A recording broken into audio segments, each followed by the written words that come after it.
I love you. মানে কিভাবে কি সম্ভব? আপনি কি নিউজ দেখেন না? কিসের নিউজ? ইন্টারন্যাশনাল মার্কেটে সর্বোচ্চ বাংলাদেশি ট্রেডার রাইসুল হাসান একদিনেই 1 কোটি টাকার বাজিমাত।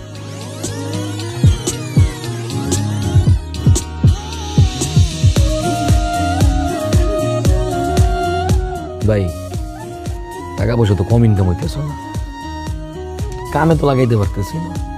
সবাই জানে ওটা বস্তির খবর। টাকা আনতেছি আর টাকা জমাইতেছি, শো অফ করতে পারতেছি, গাড়ি বাড়ি সব কোনো কিছুই করতে পারতেছি না। কি করবো কম তো? ব্ল্যাক মানি হোয়াইট করার একটা মাস্টার প্ল্যান আছে আমার কাছে। কি প্ল্যান? প্ল্যান হচ্ছে, আমার এক ভাই আছে গিয়াস না, উনি হচ্ছে ইন্টারন্যাশনাল ট্রেড মার্কেটের সিইও। উনি তোকে ফেক উইনার দেখাই দিবে, বিনিময়ে 20% নিবে, কিন্তু তোকে এমনভাবে শো করবে যে তুই ট্রেডিং করে কোটিপতি হয়ে গেছিস। Safe 100% safe. ডিল।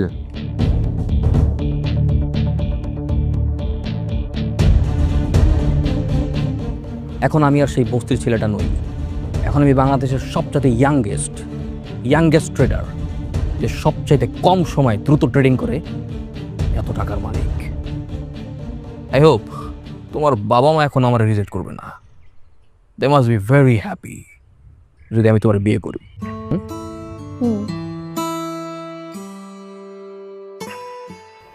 আরে কি বলে, মানে এত দ্রুত এত কিছু কিভাবে করে ফেললো সে? আমি আগেই জানতাম ছেলেটা ভালো কিছু করবে। ম্যাথমেটিক্সে তুখোড়, মেধাবী ছাত্র, ট্রেড হয়তো ভালো বোঝে, তাই এত তাড়াতাড়ি সফল হয়েছে। ভালো, তোর সাথে যোগাযোগ আছে তো? ভাই আমাদের লাইনে কোনো ভুল নাই, আমরা এক জবানি। হ্যাঁ ওইটাই। হ্যাঁ হ্যাঁ হ্যাঁ, এই জিনিসটা ভাই, এই জিনিসটা তো বোঝা লাগবে, বুঝলেন নাই?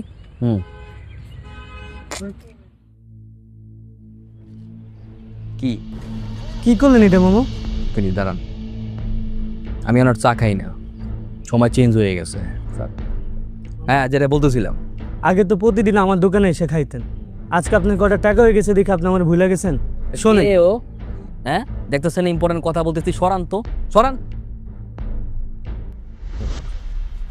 ভাই সরি ভাই, আপনি টাকা পাঠাতেন, আমি মাল ডেলিভারি করে দিই।